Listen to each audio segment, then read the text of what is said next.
Welcome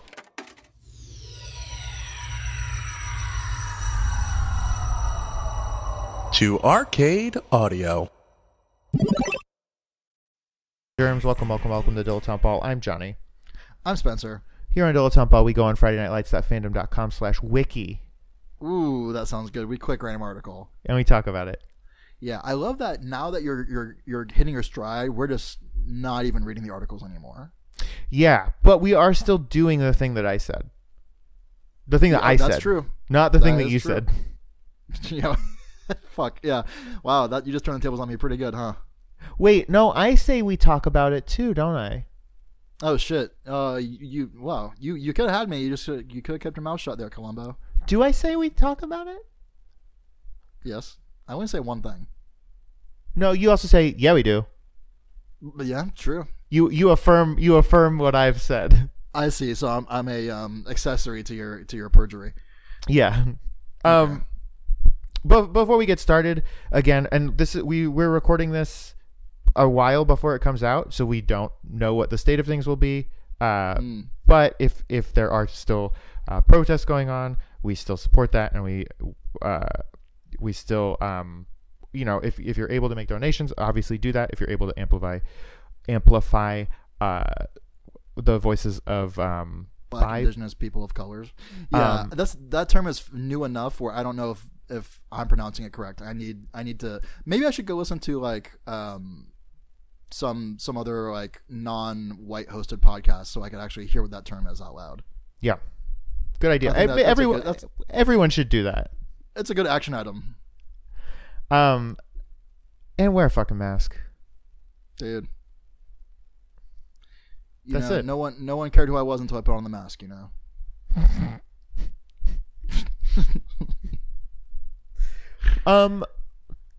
Here's an idea. The mask. Okay. Is there a hole in it for smoking? Yes, there is a hole for smoking. There are obviously eye holes so the eyes can bug out. Now, when you say a mask, are you saying a mask of when the mask becomes the mask, or the OG mask, the wood mask? I think when the mask becomes the mask. That's much more fun. Yeah. Also, that's my favorite author is OG Wood Mask. Is there any way, and I think this is something that we talk about every other week, is there any way that the mask holds up? I bet it does. Also, I think that was Cameron Diaz's first movie. But potentially, yeah. Yeah. I think it does, honestly. It's weird that they got Jim Carrey to play Stanley Ipkiss and they got Cameron Diaz to play The Mask. That was a weird choice. Man, I've been watching the Scream movies. I've seen up to Scream 3 now. Scream is I hadn't seen it ever until like a couple years ago. What a fun little movie. It is fun, and I gotta tell you, man, I love Jamie Kennedy. I don't remember liking him as a kid, but now that I'm a full-grown man, like we watch these Scream movies, and then what's the Romeo and Juliet or whatever, dude. You know what we just rewatched The Matrix Reloaded and The Matrix Revolutions. Mm-hmm. I'm watching this movie, and there's this character. Oh shit, I forget his name. I think his name's Link. Little pointy green hat, green tunic, little fairy follows him around. Oh, you mean Zelda? Yeah, but if Zelda was a girl, okay, I think his name is Link. I was like, who the fuck is this guy? Why does he look so familiar? Is he the guy from Lost? Is that who you're talking about? Oh, maybe he's Mercutio. Who's Lincoln? Oh, I don't even know. From Romeo and Juliet. Who's that fool that I hate? He was in Joe's apartment. Roaches? You know, I'm thinking of Roaches. Peter Roaches is who I was thinking of. No, what's that fucking fool's name? He was the clown in Spawn. That's probably a reference you know. Oh, John Leguizamo. Dan Leguizamo. John Leguizamo, not his brother Dan. Are you talking about John Leguizamo? Was he Mercutio? No, John Leguizamo plays Tybalt, Prince of Cats. Meow. No, Mercutio is like Romeo's best friend. Why was it? He takes the drugs and has that like really cool monologue like at that weird amphitheater thing. Yes. why wasn't John Leguizamo in the movie Cats? Because I feel like he is perfect for that movie. He has I don't know why. big Cats energy. There's something about him, right? Are there other people you can think of that should have been? Yeah, I know. I can't believe that just happened. Fuck. Big Cats energy. Who else was kind of snubbed for Cats? Who else should have been in it? I just thought of somebody. I think he was in it. Who's that fucking James Harden or whatever, the late night host? James Corden. James Corden. He was in it, wasn't he? He was. He was. Look at that. He played Buster Jones. Yes, my favorite Counting Crows song. So you don't like John Leguizamo? Is that what you said? For some reason, historically, I haven't liked him. And I don't know why. I'd love to go back and trace the origins of those feelings. I like him. I don't mind him anymore, but I just have, for whatever reason, these residual feelings for some reason. I don't know why. The same reason I've never seen Luis Guzman in like a good movie, but I love him for some reason. He just seems like a nice guy. Maybe that's what it is. It started whenever I saw The Count of Monte Cristo.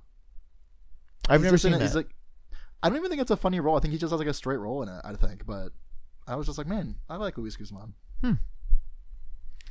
I wish I could think of more people who should have been in Cats now. But John Leguizamo is like, there's something about him.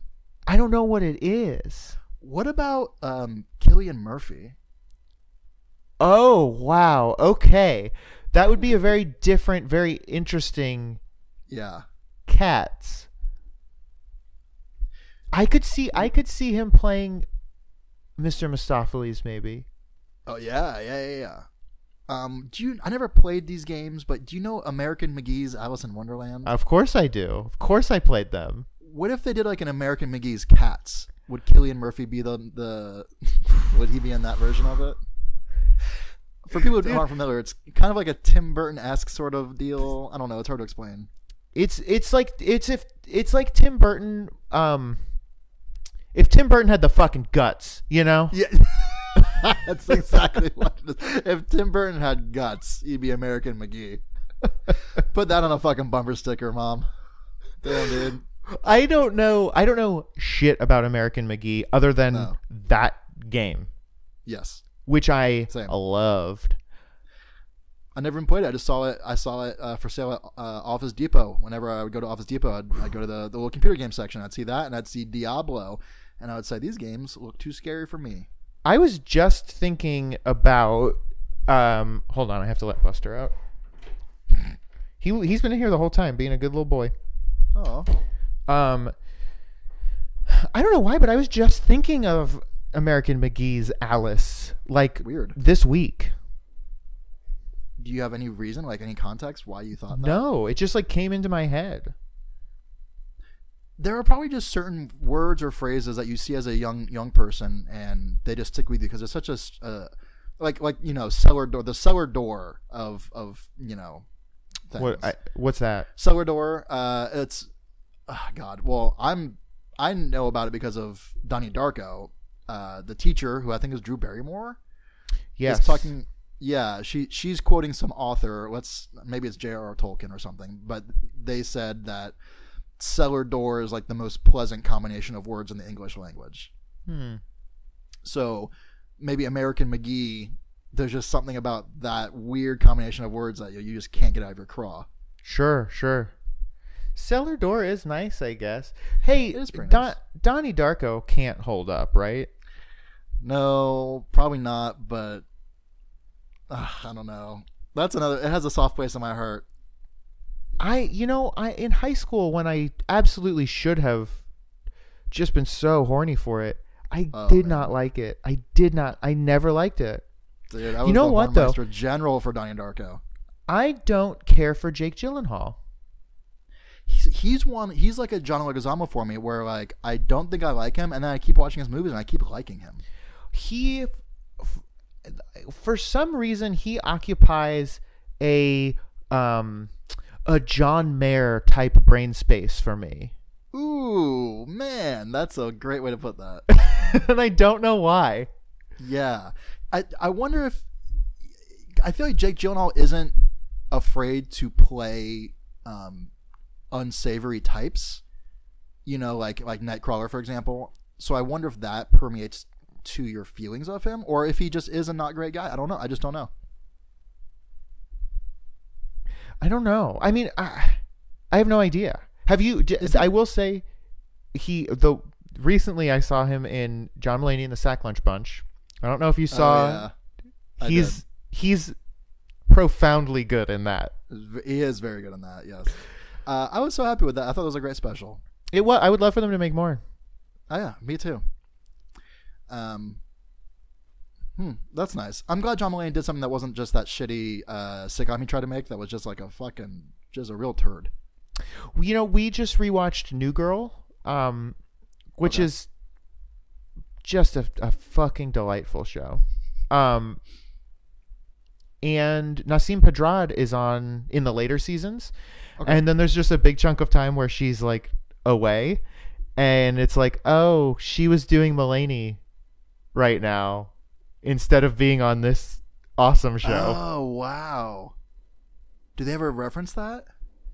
Not that Mulaney, of course, but no. I mean, she's like training. Nasim? Oh, she's like training for the FBI or whatever. So she'll like be on a Skype call basically for like 2 minutes.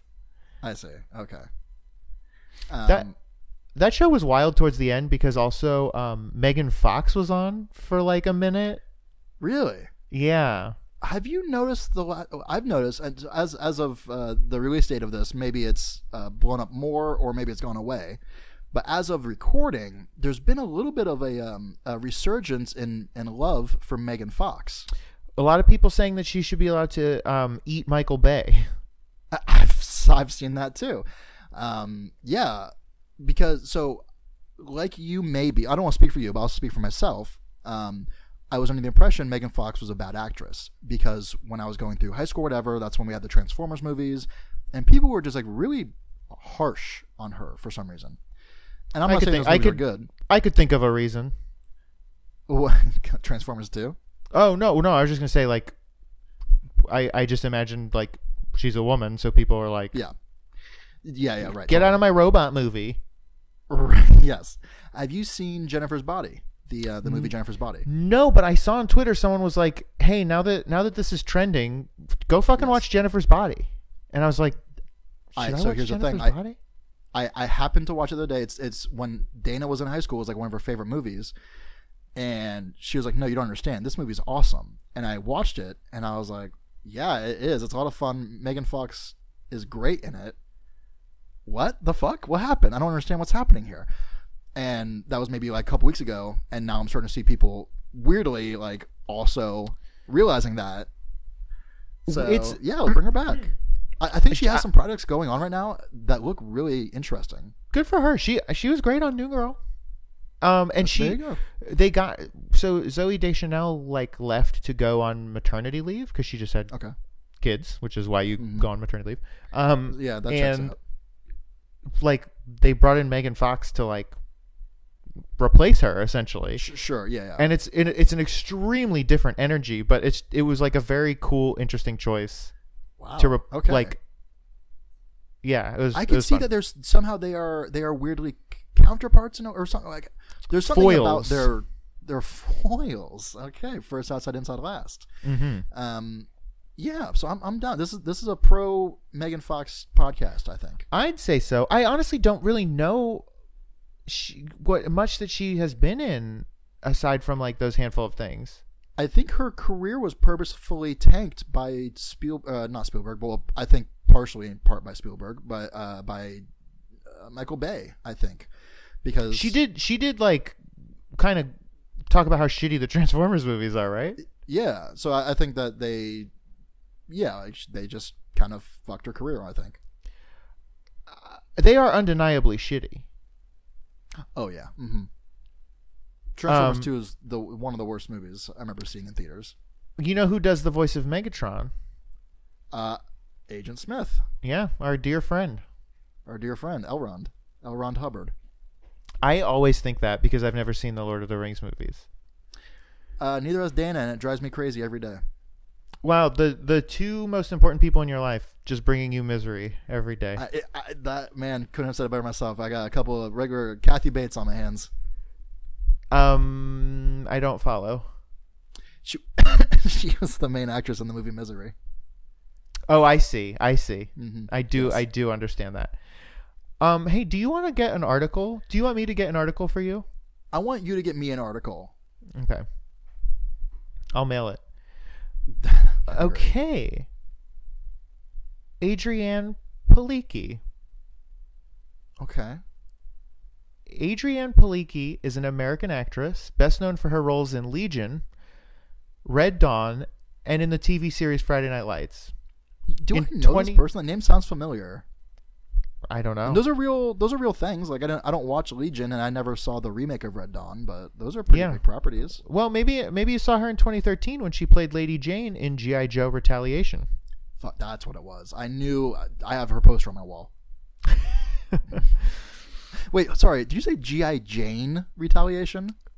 Lady Jane in G.I. Joe Retaliation. Okay. I thought it was like a reboot of the G.I. Who was that? Who's in G.I. Jane? Who was that? It wasn't Angelina Jolie, was it? No, it was. Was it Demi Moore? Ooh, I think it was Demi Moore. The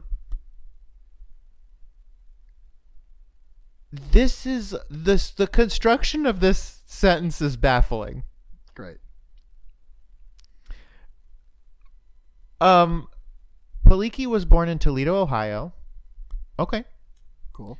The daughter of Nancy. Oh, I've never seen it. This construct. It makes sense now. Okay. The daughter of Nancy, then in parentheses, née French, which also threw me off because née is a French word. And Jeffrey Palicki. So it's saying, normally you would see it, daughter of Nancy Palicki, née French, and Jeffrey Palicki. But they just took out her new last name, and we're all to assume that she took her husband's last name. I see. You doing okay over there, buddy? It truly baffled me. And I think part of it is because it said French after a French word. French is tough. Yeah, that's a tricky one for her name to have been. What does née mean? I mean, I know what it means. Does it have an exact translation, or is it literally just name before marriage? It means born. Born. Yeah. Interesting. Yeah. So she was born Nancy French. Right. I guess she wasn't born Nancy French. She was born, then named Nancy French. So in French, are those Matt Damon movies called like the Née Supremacy, the Née Identity? Yeah. Good. Because okay, excellent. Because in French, born is spelled with a U. That makes sense. Right. Yeah, maybe she's Née with it. Maybe it's Maybelline. I don't know if I have too many more of these, so that's okay. You can try. It Née comes in the USA. Sure. It comes from the same word as Renaissance. Right, so Ren, of course, meaning dog. Short for Renaissance Fair. Renaissance, a rebirth. Mm-hmm. Is that right? Yeah. It's good that I know these things, because boy, it comes in handy when you're watching Jeopardy while you're eating your Pizza Hut at night. You know. Oh man. How good would it feel to go to a Pizza Hut buffet right now? I mean, you're saying under good circumstances. Yes. Right I would now absolutely. It would feel wretched. Yeah, no way right now. But but yeah, I feel you though. Yeah, that sounds good, man.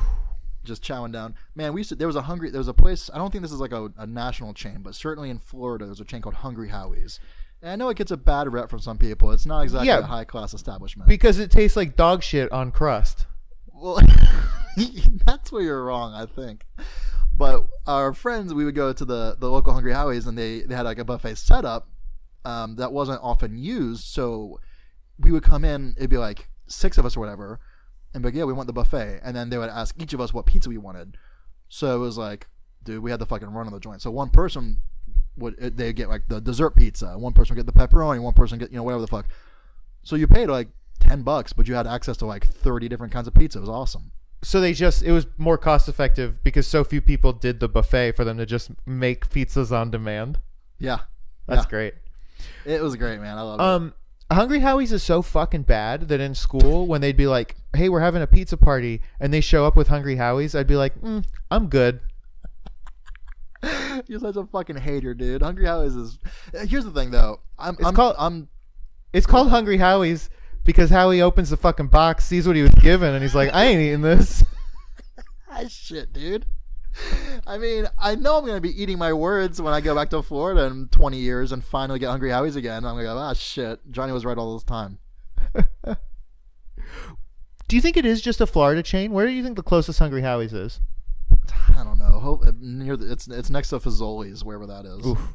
I found this YouTube channel. I forget what it's called, but it's just a dude who goes into the history of like brands. Okay. And I watched one on Little Caesars.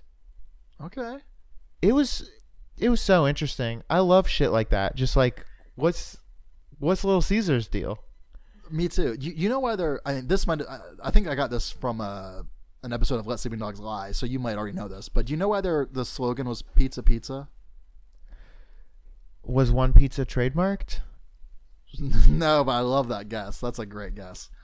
At the time, I think that they would give you 2 pizzas. What? Like a Domino's would be whatever $12.99 for a pizza, and Little Caesar would be like, okay, yeah, we'll give you a pizza. 2 pizzas cost $12.99. Fuck. Well, yeah, you can still get it hot and ready for $6, right? There you go. Ooh, I will say Little Caesars pizza, not good, but I could fuck up some crazy bread right now. Dude, yes, absolutely. Although I will say, when I went to New York last year for WrestleMania, me and all my Podswoggle buddies and our dear friend Tope lives there, so we were living with Tope, or excuse me, well, I guess we were living with him. But the first thing that me and our boy Augie did, we got there first. We got to Tope's apartment, put our stuff down, ordered us up some pizza, real New York style pizza. We got it from Little Caesars. We're very happy about it. Well, how was the pizza? Tope was livid. He was like, I can't believe you are right now. The pizza's fucking awesome. Kidding me? Little Caesars, baby. It's something about the water in the New York crust. That's what makes a Little Caesars pizza special. There's a Little Caesars not that far from us. Really? Well, I mean, yeah, up by where we used to live. Mm-hmm. Do we live off the same train stop again now? Yeah, we do. That's fun. That's nice. Yeah, we're train neighbors. I see you all the time now. I ain't getting on a fucking train. I don't even, dude. Yeah, I have to, and it's like, dude, fucking, I'm crossing myself every time I get on. Is it crowded? No, not when I get on, at least. That's nice, at least. Yeah, but no, there'll be like 1 or 2 dudes just hanging out without a mask on, so that's pretty chill and cool. I saw someone the other day. So the big thing that you see all the time is like a real flaccid mask, just like at best covering just the mouth. Sure. But I saw someone the other day who was just wearing it over his nose, just over the nose, which was maybe so he could drink. He was on a bike. Well, fuck. Because then I actually did, like a week or 2 later, I saw someone who was wearing it just over his nose, but he had like a cup and was drinking. I was like, okay, fair enough. Sure. I don't know, dude. People just like they don't care, man. Like my favorite thing is I'll see a dude walking down the street with his mask. He had been wearing it, but now it's down around his chin so that he can smoke a cigarette. That's my favorite. Yeah, that's very good. To me, because you also see the people who will like have it hanging down and then they'll move it up when they're like crossing you, and then move it back down. That feels like so much more annoying than just wearing it. It depends on the situation, because if you're like in a neighborhood where you're only gonna pass by one person, okay, sure, whatever. But yeah, if you're like walking through like Wrigleyville or something where you're just passing people constantly, just keep it on. Yeah, just keep it on. I don't know. They should just build. I want them to build it into my shirts from now on. I just want a built-in mask. Well, I got news for you. It's called a turtleneck. What if turtlenecks have like a resurgence because you can use them as masks? I mean, people were. It was great when winter was still around, because people just would wear their scarves over their face. That was a nice little accessory. I mean, you haven't had to like. So I'm back to work, and I'm working at a restaurant now, or I've been working at this restaurant. But because I don't see people's like face anymore, when they like take their mask down, it's like weirdly intimate. Sure. I don't know how much you've experienced of that. Essentially none. I see Jessica's face. Yeah. I see faces of people on TV. Right. And then like a couple times we've met up with people like in the park. Sure. and made like a big kind of circle, and someone has like taken their mask down to like take a sip of a drink and put it back up. But someone you're familiar with, probably like a close friend. Yeah, sure. Yeah, no, these would be people I'm like, I know them through work, but so I'll be working with them for an entire 8-10 hour shift, and then they'll go like take their lunch break or whatever, and then I'll be like, oh well, that was weird. I saw such and such's face while they were putting Interesting. It's weird. It's really weird.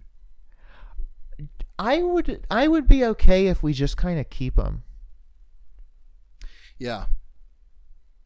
Boy, that'd be really funny, right? Like, because like people are such. Yeah, you know where I'm going with this. Yeah.